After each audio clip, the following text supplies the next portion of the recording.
আল্লাহ সমস্ত নবীদের মধ্যে ইব্রাহিম আলাইহিস সালামের দরজের পরীক্ষাটা সবচেয়ে বেশি দিয়েছেন। নেন নাই? প্রথম পরীক্ষা কি ছিল? প্রথম পরীক্ষায় ছিল নমরুদের সাথে আল্লাহ রাব্বুল আলামিনকে নিয়ে যুদ্ধের পরীক্ষা। ইব্রাহিম আলাইহিস সালাম নমরুদের সৈন্যবাহিনীর সাথে যুদ্ধ করেছে। এরপরে ইব্রাহিম নবীকে আগুনে নিক্ষেপ করা হয়েছে। বহু কঠিন পরীক্ষা দিতে দিতে বিয়ে করার পর সন্তান হয় না, ছেলে মেয়ে নাই। আল্লাহর কাছে চাইতে চাইতে আল্লাহ রাব্বুল আলামিন 85-86 বছর বয়সে আল্লাহ রাব্বুল আলামিন তার শোনার পর ইব্রাহিম আলাইহিস সালামকে সন্তানের ঘোষণা দান করলেন। সুবহানাল্লাহ। যখন এত বৃদ্ধ বয়সে ইব্রাহিম আলাইহিস সালাম আল্লাহর কাছে দোয়া করতেন, রব্বি হাবলি মিনাস সালিহিন, আল্লাহ আমাকে এক সন্তান দান করো। তাফসীর ইবনে আব্বাসের মধ্যে আনা হয় ইব্রাহিম নবী আশা করতেন, আল্লাহ আমি তো নবী, যাতে আমার ঘরে আমার সন্তান নবী হয়, এমন দর্শনশীল গুণপূর্ণ সুন্দর প্রভু আমাকে সন্তান দান করো। সুবহানাল্লাহ। ইব্রাহিম নবী দোয়া করলেন। দোয়া করতে করতে শেষ বয়সে আল্লাহ দোয়া করলেন। আল্লাহ রাব্বুল আলামিন ইব্রাহিম নবীকে জানিয়ে দিলেন, ফাবাশশারনাহু বিগুলামিন হালিম। ইব্রাহিম ডাকতে ডাকতে আমি আল্লাহ রাব্বুল আলামিন মাকে সাথে দিলাম। আর সারা দিন আমি দিলাম না, মনটাকে শান্ত করে নাও। তোমাকে তার সন্তানের ঘোষণা দিলাম, যাকে আমি তোমার নবী হিসেবে স্বীকৃতি দিয়ে দিলাম। বলে সুবহানাল্লাহ। যখন আল্লাহ রাব্বুল আলামিন সন্তান দান করেন, সন্তান দান করে শেষ হয়, সন্তান দুনিয়াতে আসলেন 1-2 মাসে হলে পরে আল্লাহ রাব্বুল আলামিন বহু কঠিন পরীক্ষার মধ্যে ফেলে দিলেন। দুনিয়াতে আসার পর আল্লাহ হুকুম হয়ে গেল, ইব্রাহিম তোমার সন্তানের তুমি হাজরাকে মরুভূমির মধ্যে রেখে আসো। কি কঠিন পরীক্ষা! আল্লাহ একবারের জন্য ঘোষণা করেন নাই, আল্লাহ বৃদ্ধ বয়সে সন্তান দান করেছো, এর মাঝে তো শেষ বয়সে একটা সন্তান দান করলাম, করার পরে আবার পরীক্ষা সম্মুখীন করে দিলা। মরুভূমির মধ্যে ছেলে আর ছেলে মাকে রাখে আসো, কোথায় খাবে, কি করবে, করবে কি, থাকবে কি, ঘর নাই, বাড়ি নাই, গাছ নাই, কি করবে? আল্লাহর কাছে একটি মুহূর্তের জন্য প্রশ্ন করেন। আল্লাহর হুকুম হয়েছে, বলতে দেরি হয়। ইব্রাহিম আলাইহিস সালাম আল্লাহর হুকুম পেয়ে হাজরা ইসমাঈল আলাইহিস সালামকে বলে যাও তার সন্তানকে নিয়ে আরবের মরুভূমির মধ্যে রেখে আসে। বিবি হাজরা রেখে আসলে প্রশ্ন করলেন, প্রাণের স্বামী মরুভূমির মধ্যে আমাদেরকে রেখে আসছেন, কি এমন অপরাধ? বিবি হাজরা জানতেন না যে আল্লাহ নবী ইব্রাহিম আলাইহিস সালাম আল্লাহর হুকুম পেয়ে রেখে আসছেন, কোনো কথা নাই, বার্তা নাই। নিয়ে আসলেন, একবার প্রশ্ন করলেন, আমার অপরাধটা কি, সন্তানের অপরাধটা কি, কোনো কথা নাই।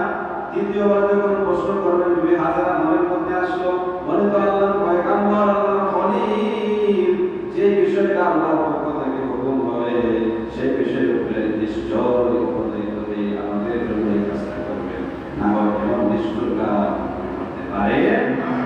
করতে পারে না। তিন নম্বর যখন প্রশ্ন করবে হাজরা, বিবি হাজরা ডাক দিয়ে বলেন, প্রাণের স্বামী নিশ্চয় আমার আল্লাহর হুকুম এটা। ইব্রাহিম নবী কথা বলতে নিজের কষ্টা বুকে ফেলে যাচ্ছে, কথা বলতে পারতেছেন না। আকাশে থেকে হাত নাড়িয়ে কথাই বলতেন, আশহাদু আল্লাহ ইলাহা ইল্লাল্লাহ ওয়া আশহাদু আন্না মুহাম্মাদান আবদুহু ওয়া রাসূলুহু। এটা মালিকের পক্ষ থেকে কোনো কথা নাই, একবার বেশি দিকে তাকাই দেন না।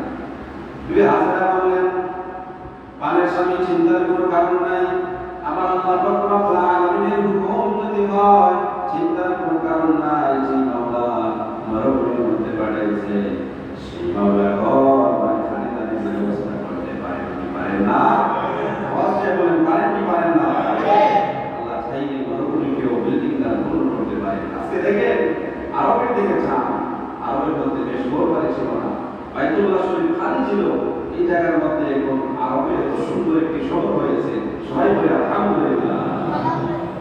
এটার মধ্যে লম্বা করুন, এদিকে যাবো না। এরপরে পরীক্ষা হচ্ছে যখন বয়স উপনীত হলেন, আল্লাহ পাক রব্বুল আলামিন পরে ঘোষণা করে দিলেন, ফালাম্মা বালাগা মা'আহুস সা'য়া ক্বালা ইয়া বুনাইয়া ইন্নী আরা ফিল মানাম ইন্নী আতবা'উকা ফানজুর মাযা তারা ক্বালা ইয়া আবতি ইফ'আল মা তু'মার সাতাজিদুনি ইনশাআল্লাহু মিনাস সাবিরিন। আল্লাহ রাব্বুল আলামিন ঘোষণা করে দিলেন, ইব্রাহিম সন্তান বড় হয়েছে, তার কুরবানি করো, লম্বা করো না। ফালাম্মা বালাগা মা'আহুস সা'য়া ক্বালা ইয়া বুনাইয়া, আল্লাহ রাব্বুল আলামিন ইব্রাহিম ও ইসমাঈলের মধ্যে যে কথাবার্তা হয়েছে সেই কথাগুলো কোরআনের মধ্যে আল্লাহ দিয়েছে। বয়স উপনীত হলো, ইবাদত করার মতো বয়স হলো। ফালাম্মা বালাগা মা'আহুস সা'য়া, বয়স উপনীত হলো, ইব্রাহিম আলাইহিস সালাম সন্তানকে প্রশ্ন করলেন, ফালাম্মা বালাগা মা'আহুস সা'য়া ক্বালা ইয়া আবতি ইফ'আল মা তু'মার, ও আমার কলিজার টুকরা সন্তান, আল্লাহ পাক রব্বুল আলামিন আমাকে হুকুম করেছেন, আমি স্বপ্নে উপনীত হয়েছি আমার কলিজার টুকরা সন্তান অর্থাৎ তোমাকে কুরবানি করার জন্য। একবার চিন্তা করেন, একবার কি ইসমাঈল আলাইহিস সালাম বলেছেন, বাবা আপনি কেমন বাবা, আমি দুনিয়াতে আসলাম মাকে মরুভূমিতে রেখে আসলেন, পানি নাই পানি নাই, একবার কি প্রশ্ন করছেন? একবার বলেন না ইব্রাহিম নবী, একবার কি এই কথা বলেছেন, এখন আমি একটু বয়সে উপনীত হয়েছি, এখন আসছেন আমাকে জবাই করার জন্য? এ কথা কি বলেছেন? কথা বলেন না, হ্যাঁ? বলেন নাই, একবারের জন্য বলেন নাই।